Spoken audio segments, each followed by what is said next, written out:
So what I'm going to do today is I'm going to talk to you about the Star Trek Next Generation episode Darmok and give you some nice analysis with psychology and so forth. And anyway, and to make it a little more interesting, I'm going to do it while walking the beach. So is that enough to keep you guys who haven't clicked off yet? Is that different enough? I guarantee I will say some stuff you've never heard before to people who always go on my channel and then go off after 20 seconds. Come on, are you not entertained? Okay, anyway. All right, I'm sorry, I didn't want to sound like that. So here, just had to get my point across. So anyway, for those of you still watching, hopefully, we're going to talk about the episode Darmok on Next Generation, which is probably about one of my favorite episodes, probably besides The Inner Light, might be my very favorite episode. And but it has to do with the idea of communication and so forth, breakdown of communication, and what I think exactly is the idea of archetypes. You know, the idea that we need to be inspired by some kind of symbolic story and kind of apply that to ourselves, whether I'm a Texan, I'm a cowboy, I'm a whatever, you know, sports thing, you gotta, you know, whatever, I'm American pioneer, whatever, any of those kind of archetypal things that people come up with. And then, but then there's some people like Carl Jung who think there's actually core archetypes that go even deeper and they even like influence us unconsciously, but we won't be so much saying that as far as like just knowing. So what if you had a people who they didn't really have, what if you had a society where apparently they don't really have the way of just saying like, hey, I want to go to the store because I need to get this or something like this. They have to say like, you know, the Roger Meister needed to go and expel his something, or I mean something where you had to come up with some kind of story before you could do the most basic thing. Well, that's sort of like what this society is like, okay? Because whenever they don't just, everything's based on, we don't know exactly how they come up with their mythology, but as far as how they communicate it, but we do know, okay, so the story is basically, and I have some of the dialogue I have written here just so I can kind of like, key dialogue, so I can kind of like, as I go along. And then, okay, so what happens, okay, so they run into these people, they're on the Star Trek Enterprise, you know, they're the Starship Enterprise, they're purpose is to go across and meet new societies, new other alien species, and make contact and establish friendly agreements and so forth. So anyway, they had heard that this one group called the Children of Tamar or something, that they were like the ones that they were really hard to understand. They get there and then they as soon as they turn the view screen on, it goes like Rai Jaril at Lunga, Rai of Luanda under two moons, Jury of Ubani cross roads at Lunga her sky gray. And then they're like, what the heck is this stuff mean, you know? Then they can see that like everybody notices that like nobody can understand what the heck anybody is saying on both sides in either ship. And then this Tamarian is talking to this Tamarians that then one of the, okay, so there's the Captain Dathan, okay, and then there's his first officer, just known here as a Tamarian. He goes, Kadar between Mo Mati. Dathan says, the river Tarmok in winter. And then the guy like shuts up, and apparently that's the thing that means like to be calm. That's a thing that basically means like be calm or something like that. And then he says, Dathan goes to his officer, Shaka when the walls fell, Darmok.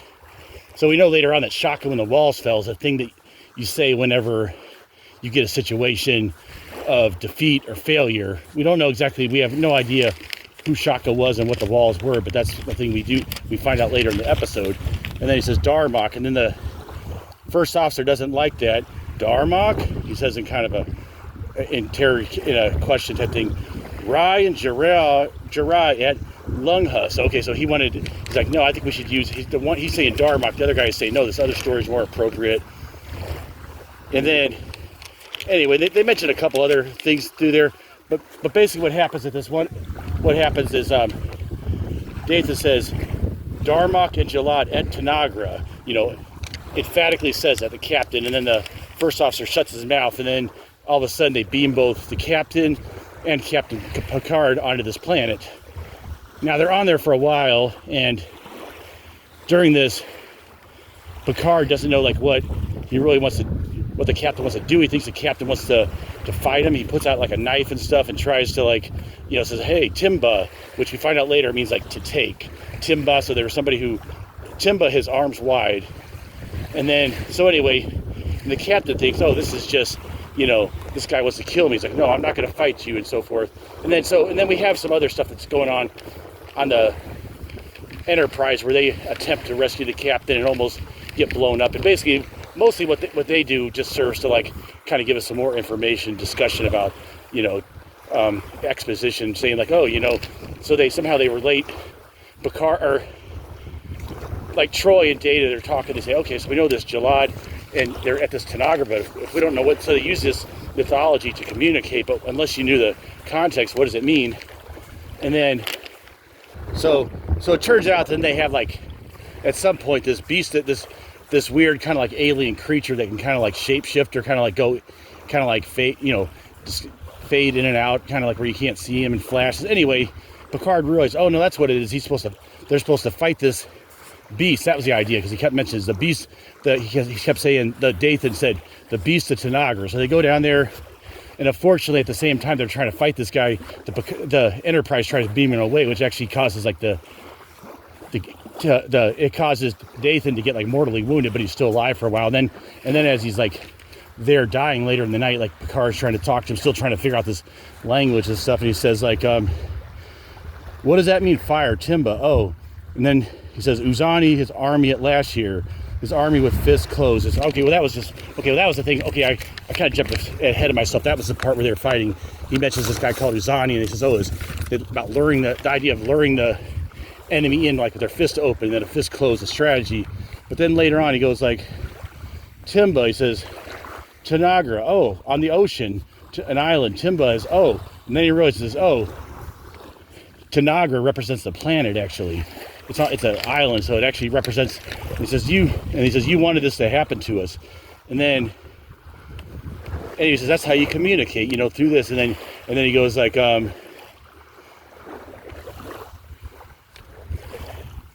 okay, he says, okay, so let's just read this a little bit.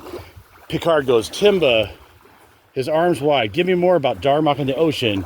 Dathan, Tanagra on the ocean, Darmok at Tanagra. Picard, Tanagra, a country, Tanagra on the ocean, an island. Timba, his arms wide.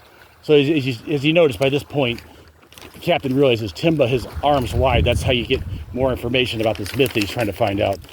And then he goes, Jalad at Tanagra. He went to the same island as Darmok. Darlik and Jalad at Tanagra. Dathan, the beast of Tanagra. The beast, there was a creature at Tanagra. Darmok and Jalad, the beast of Tanagra, they arrived. Darmok and Jalad on the ocean, Dathan says. And then, okay, they left together, Darmok and Jalad on the ocean. Picard realizes that the planet is the same as the island in this metaphor, and that the ocean is space. And so the whole plan for the captain was, the Tamarian captain, is he wanted them to fight this beast and then sail off or fly off into space being friends was the whole point of the thing, and he was willing to risk his life to do this. Dathan, the ocean, Zida, his face black, his eyes red, Kalamisat Bahar. He's saying that because he was having, at that point, he's getting another big pain from like the injuries that he sustained. And then they left together. Kira, okay, let's sit down for a second. It's kind of hard to, this paper keeps flying around like this. Anyway, okay, so then, this is Sarge, by the way, in case, well, I mean, I think everybody knows, but in case anybody just happened to come on this randomly. So if you want to see more of my videos, you can see, sometimes I talk about all kinds of weird stuff, sometimes at a scenic location, maybe not, you know, anyway, or interesting things, whatever. I mean, anyway, so then, all right, then we go, Dathan, Darmok and Jalad. Okay, then Dathan goes, Kira at Bashi, Timba, his arms wide. And so at that point, yeah, so the captain, then he realizes, oh, that's how you communicate. You were hoping something like this would happen, that we would leave together. Okay, and then he knows that like Picard wants him to tell us. So he kind of decoded basically what's going on. You know, the captain kind of understands. He doesn't know all the myths, but he basically understands now the basic strategy for understanding their language and so forth. And so, and then but to show that like just how these guys are so much into stories and just the power of the story, he asked them, you know, basically, Timba his arms wide, so he wanted him to tell him a story. And he says, oh, he said, I'm not much of a storyteller, but you wouldn't understand Shaka when the walls fell. Then he goes, perhaps you want to hear it anyway. And then this is one of the greatest speeches, like during Star Trek The Next Generation, one of those ones that gives you chills. He goes, there's a story, a very ancient one from Earth. I'll try to remember it. Gilgamesh, a king at Yorick. He tormented his subjects. He made them angry. They cried out aloud, send us a companion for our king. Spare us from his madness. Enkidu, a wild man from the forest, entered the city. They fought in the temple. They fought in the streets. Gilgamesh defeated Enkidu. They became great friends. Gilgamesh and Enkidu at Uruk. Then Dathan goes, at Uruk. The new friends went out in the desert together, where a great bull of heaven was killing men by the hundred. Enkidu caught the bull by the tail. Gilgamesh struck it with a sword. Gilgamesh. They were victorious, but Enkidu fell to the ground, struck down by the gods. And Gilgamesh wept bitter tears, saying, he who was my companion through adventure and hardship is gone forever. And then at that point, it was like Captain Dathan, he dies. So that matched the situation. The Gilgamesh thing fit very closely to what was going on there. And then they go back. And then they go back on the ship. And then the first officer's really mad. He thinks that Picard killed the Captain Dathan. And then he goes the river Darmok. He says, and then he goes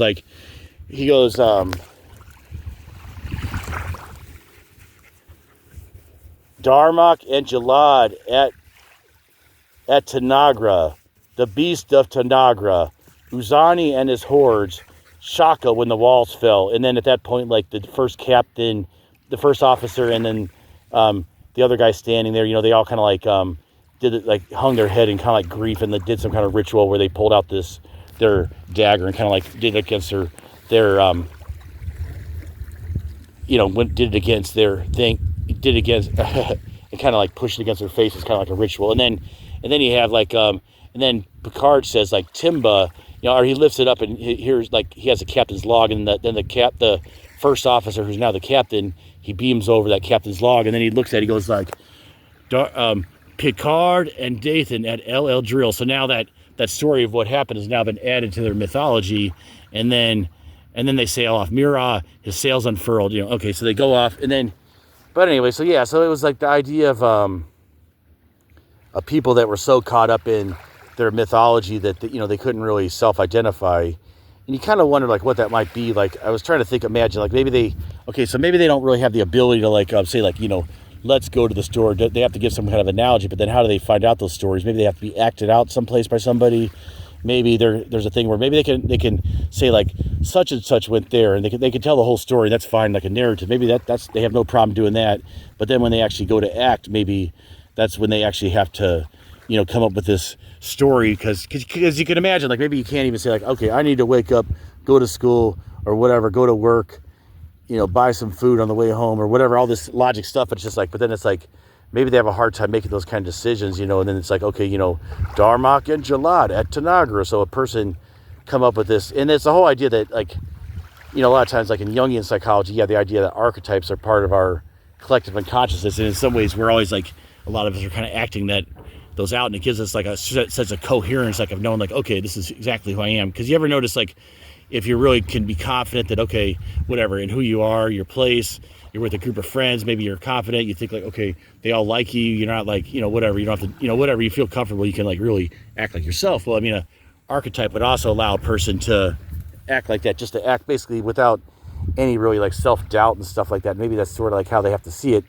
But you kind of think that practically, maybe if you had kind of a limited number of archetypes like that, different situations, so you'd argue with someone like that captain did. He was trying to mention one situation, the other first officer, and then it was sort of maybe there's a thing where you both kind of quote an example, but then once the other person can't think of a counter example, maybe then you got to go with that archetype, and so it gives maybe a means of conflict resolution that where everybody kind of sort of if everybody had some sense of honor, you got to do things a certain way, where it's okay, a certain ritual, it's where there's only a set number of steps for deciding each problem, and it allows a person to to live that way. And then I was thinking maybe they had someone like okay, if you know the story of the Vulcans, how they had that Surik who, because they were a very violent society, and then he came down and he was like their lawgiver and gave them like taught them like this rigid thing of logic, the Vulcans, and then they had to keep to that. And then maybe they were such a violent society they would get mad, the Tamarians, at any little like fighting, so they had to have some way of like resolving things. So maybe they had like kind of like a lawgiver who taught them like, okay, living according to these archetypes. And maybe they did it more consciously at first, but then later on, like the later generations couldn't really even think for themselves. Everything had to always be done by pretending that you're somebody else always, basically. Yeah, because imagine if you had to like go through, maybe you cannot like really say like, okay, I want to do this, and that you have to say like, Kevin Costner in The Postman going against a general or something, something like that. I don't know. You had to like come up with like some kind of thing from a movie, mythology, something like that. Your stories, you just got to imagine that, but at least like if a person is in that moment when they're pretending to be something, a lot of times they could be maybe more sure of themselves than in their regular self when they take on this persona. There was this one sketch comedy a long time ago, and I tried finding out what it was, but I couldn't. I don't think I was ever able to find out which one it was. It might have been something like the Carol Burnett Show or something like that, one of those type sketch shows where the guy, he was this guy who had like no confidence with women, and then but then whenever he like pretended to be somebody else, he could be like the super guy, just he had to pretend like Casanova or whoever, some guy in some movie, Humphrey Bogart, whoever's popular by that time, but he could do that by pretending to be someone else because he kind of knew exactly the rules, of how he's supposed to act, I guess. And it's just an idea. But you got to think of that society. Yeah, there's different technical things people had to come up with, like as far as like the thing, like, okay, how do they communicate real technical things? But as far as like speculating into how that universe works, it's kind of like, interesting thing. But yeah, so but that was like a very good episode, and worth it just for that Gilgamesh speech alone by Picard. So anyway, I guess that's about all I have to say about that. Talking about Star Trek on a beach in Minnesota. Oh, by the way, this is technically part of a series where I got to do a video a day where I have to do a video every day for 30 days. And, some of it maybe isn't quite in the format that I was originally planning, but basically, okay, but that's what this is today, So so every video I was trying to make it related in some way to like Jungian psychology was basically what I was pretty much doing. Sometimes I was failing, but sometimes it was working out. But you could hear but right after this, you can hear this is basically what the series is supposed to be. And you can see it hasn't really worked out to be that way if you wish to watch the rest of the videos in this series. This 30-day YouTube mini-series is a psychological experiment using Jungian psychology to live better and experience more this summer. I'm not a psychologist, just a layman looking to apply Jungian principles to life. I'm starting with the idea that the unconscious mind is very smart and tells us things. And believing in this, I drove up to Hibbing, Minnesota, and I found that 4 locations in Hibbing, Minnesota corresponded quite well to 4 different principles called the Hibbing Quaternity. The first one is the Hibbing Ghost Town, which the characteristics is you feel the echo of the past as the wind flows down established paths. This represents unconscious voice being in the center of a moving circle, the mother archetype, home, center, castle, etc. Character I'm coming up with here to explain it is Nellie, the ghost sheepdog mom who circles the area, protects and guides. The Greyhound Museum has to do with travel and also the Jungian idea of beauty as a way of mentally feeling your way into physical objects and flowing into life in general, flowing beauty, mentally becoming part of the object. The character here I'm coming up with flows with it, which is a Native American cartoon character who has a magic canoe, finds all paths, glides over, portages, flows into life. Now the ore pit, it represents awe, the smallness of the individual, abstraction, and the way in making the world simpler, more understandable. Connections, the beauty of symmetry, the beauty of maps, beauty of mathematics. And this is supposed to be Laser Nash. Doesn't look like him that much, but anyway, it's like John Nash with his cup sending out all these laser beams across, dividing the world, trying to find that order in the chaos from A Beautiful Mind, if you haven't seen that movie. Bob Dylan's home. It represents stories, archetypes, wishing to become someone else. DJ Hat Trick, what he does is he gets people into the groove by putting different hats on and sending people into different paths. It's sort of like the way we do whenever we listen to a song, for example. Here's a simplified view of the quaternity here that I'm going to be using for this 30-day adventure. And this is what it's going to more look like. I'm just going to do a simple sketch that I'll put in the video and then just kind of explain it like on a notepad like this to make it simpler so I can get it done, so I can do a video for 30 days. And so subscribe to get all 30 of those videos.